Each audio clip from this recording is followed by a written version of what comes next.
வணக்கம். நான் ரேகா ரவிக்குமார். நான் வந்து இஸ்மார்ட் அப்படின்ற அகாடமியை ரன் பண்ணிகிட்ருக்கேன். ஃபீல் குட் அப்படின்ற கவுன்சிலிங் சென்டர் ரன் பண்ணிகிட்ருக்கேன். சேலத்தில் 2வது அக்ரஹாரத்துலைங்க.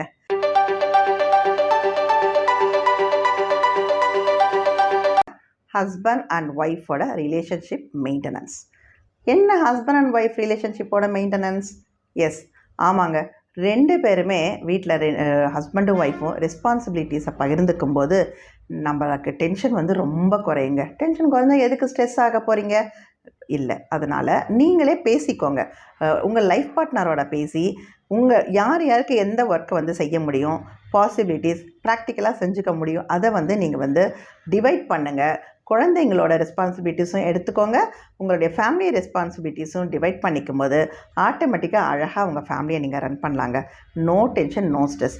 இன்னொன்று நல்லா தெரிஞ்சுக்கோங்க, உங்களுக்குள்ளார ஏதோ ஒரு சின்ன மிஸ் அண்டர்ஸ்டாண்டிங்கோ ஒரு வாக்குவாதமாக வரும்போது குழந்தைங்க எதிர்க்க முடிஞ்ச வரைக்கும் அதெல்லாம் நீங்கள் வெளிப்படுத்திக்காமல் இருக்கிறது ரொம்ப ரொம்ப நல்லது. இது நமக்கு தெரியும் தான், இருந்தாலும் எப்படி மேம் அந்த இடத்துல வந்து எங்களுக்கு கோபம் வருதே, நாங்கள் என்ன பண்ணுறது, இதுக்கு என்ன தான் சொல்யூஷன் அப்படின்னு சொல்லும்போது நீங்கள் நல்லா தெரிஞ்சுக்கோங்க. ஒரு பேரண்ட், இது கஷ்டம்தாங்க, இருந்தாலும் ஒரு பேரண்ட் வந்து ரோல் மாடலாக இருந்து வளர்கிற குழந்தைங்க ஒரு நல்ல சந்தோஷமான மனநிலைமையில் வளர்கிறாங்க. அவங்க சந்தோஷமான மனநிலைமையில் வளரும்போது அவங்களால வாழ்க்கையில் வரக்கூடிய சேலஞ்சஸை அவங்களால வந்து எதிர்கொள்ள முடியுது.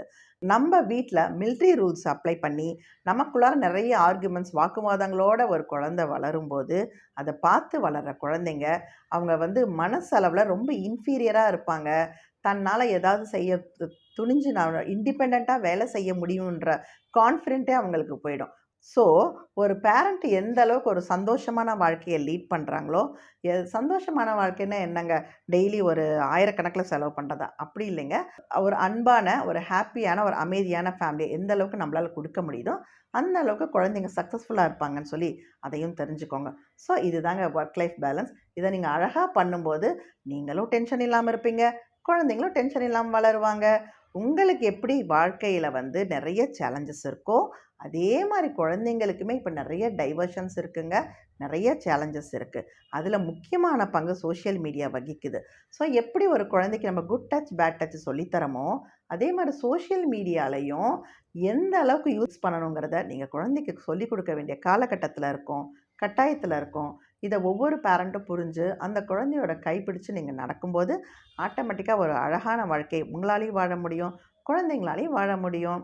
எஸ். அடுத்ததுங்க, இப்போ ஈவினிங் குழந்தை திரும்ப வராங்க, ஸ்கூல்லேருந்து குழந்தைங்க வராங்க, ஹஸ்பண்ட் ஆஃபீஸ்லேருந்து வராங்க. எதர் நீங்களும் அப்படி வரலாம், இல்லை ஒர்க் ஃப்ரம் ஹோம்லேயும் இருக்கலாம். இப்போ என்ன சினாரியோ, அடுத்தது ஒரு சின்ன மினி டின்னர் எடுத்துக்க போகிறோம். எல்லாருமே குழந்தைங்களுக்கு கொடுப்பீங்க, ஹஸ்பண்டுக்கு கொடுப்பீங்க, நீங்கள் எடுத்துக்காமல் அதே மாதிரியே ஓடாதீங்க. நீங்கள் முடிஞ்சால் ஒரு குளியல் போடுறது நல்லது. ட்ரெஸ் சேஞ்ச் பண்ணுங்கள், ரெஃப்ரெஷ் ஆகுங்க, மினி டின்னர் நீங்களும் எடுத்துக்கோங்க. அதே மாதிரி சொன்ன மாதிரி ஒரு நியூட்ரிஷியஸ் வேல்யூடைய ஃபுட்டாக நீங்கள் எடுத்துக்கும் போது ஆட்டோமேட்டிக்காக திரும்பவும் உங்களுக்கு எனர்ஜி வந்து உங்களுக்கு ரீஸ்டோர் ஆகிடும். உங்களால் அடுத்த வர டாஸ்க்ஸை ஈஸியாக பார்த்துக்க முடியும். எஸ், இங்கே முடிச்சிட்டோம். அடுத்தது டின்னர் போகிறோம். டின்னர் டைமில் எல்லோரும் ஃபேமிலி டைமாக இதை வந்து டெஃபினட்டாக நீங்கள் வந்து ப்ளே பண்ணணுங்க. எல்லோரும் உட்காருங்க, கீழே முடிஞ்ச அளவுக்கு சம்மணம் போட்டு உட்காருறது ரொம்ப ரொம்ப நல்லது. உட்காந்து குடும்பத்தோடு சந்தோஷமாக பேசுங்க, சந்தோஷமாக வந்து சாப்பிடுங்க. அடுத்த நாள் ஒர்க்குக்கு ஒரு சின்ன பிளான் போடுங்க, அடுத்த நாள் மெனுவுக்கு பிளான் போடுங்க. வீட்டில் என்ன சாமான்கள் இருக்கோ அதை வச்சு பிளான் போடுங்க. இல்லாததுக்காக டென்ஷன் ஆகாதீங்க. குழந்தைங்களுடைய படிப்புகளுக்கு நீங்கள் வந்து கைட் பண்ணுங்கள். அவங்களுக்கு ஹோம்ஒர்க்கெல்லாம் முடித்தாங்களான்னு செக் பண்ணுங்கள். சந்தோஷமாக அந்த நாளை முடிங்க. So no tension, no stress. Yes, happy life.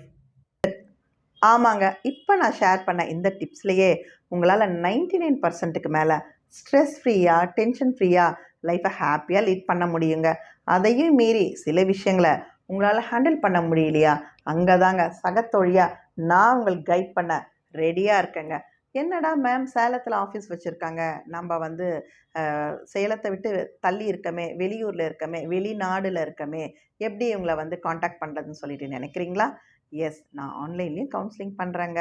ட்ரஸ்ட்வர்த்தியான person. S, நான் ஆன்லைன்லேயும் கவுன்சிலிங் பண்ணுறேன். உங்களுக்கு அப்பாயின்மெண்ட்ஸ் தேவைப்பட்டதா இந்த நம்பரை காண்டாக்ட் பண்ணுங்கள். நம்ம பேசுவோம், டிஸ்கஸ் பண்ணுவோம்.